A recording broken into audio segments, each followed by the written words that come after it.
L'appel de ce rassemblement aujourd'hui, bien évidemment, c'est sur la question de la desserte de la ligne POLT et aussi, je dirais, de l'ensemble des trains sur le département de la Creuse, puisque on est quand même un territoire rural. Cette gare de la Souterraine est une des gares principales de notre département pour aller à Paris et qui répond aux besoins des usagers, notamment qui travaillent sur Châteauroux, qui travaillent sur Paris.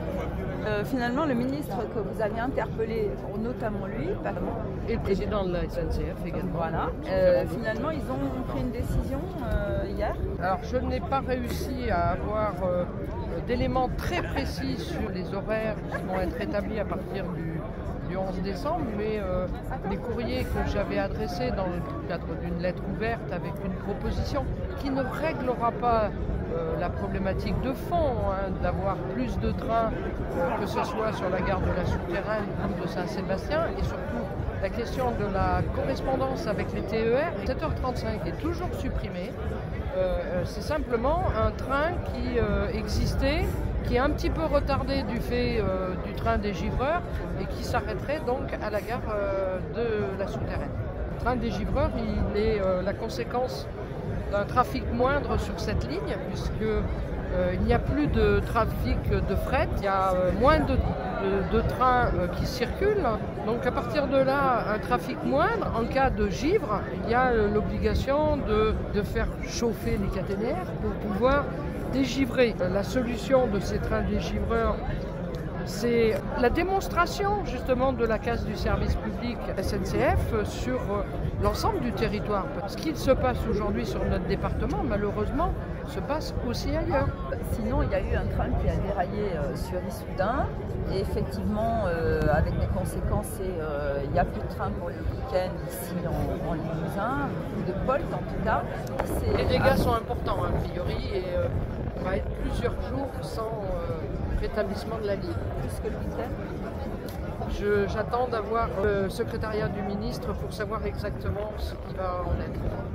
Ça pose question à votre sens sur le service public et son fonctionnement? Parce qu'il faut savoir quand même que cette ligne, on attend des travaux depuis déjà longtemps, simplement de remise en état. Aujourd'hui, le financement était acté par la SNCF, acté par la région Centre-Loire et acté par la région Occitanie. Il manque simplement 40 millions d'euros par la région Nouvelle-Aquitaine pour pouvoir engager les travaux. Ça, c'est le premier élément. Le deuxième élément, c'est l'ouverture à la concurrence avec justement un trafic fret des entreprises privées sur cette ligne et aussi le manque de personnel qu'on constate, puisque il faut du personnel pour pouvoir assurer les manœuvres, notamment des trains fret. Il semblerait que ce train, il y a eu des manœuvres qui étaient peut-être pas très conformes au niveau du personnel nécessaire. C'est un train privé, donc des conducteurs privés. Absolument. On se pose la question, s'il y avait eu un train de voyageurs qui avait déraillé, puisque nous on a toujours à l'esprit Bretigny. Exactement, c'est ce que j'ai mis d'ailleurs dans mon communiqué. On aurait pu avoir une catastrophe, tout à fait. Mais est-ce que c'est dû au rail ou est-ce que c'est dû... Je ne peux pas vous répondre sur cette question. Je n'ai pas les éléments aujourd'hui. D'accord, mais vous y pensez à ça? Bien sûr. Ça aurait pu être un train de voyageurs. Ça aurait pu être un train de voyageurs. Quand on est usager, je le prends très régulièrement. Je peux vous dire que sur ce passage-là de la ligne entre Châteauroux et la Souterraine, on sent vraiment qu'on est secoué sur cette ligne. Ok, merci.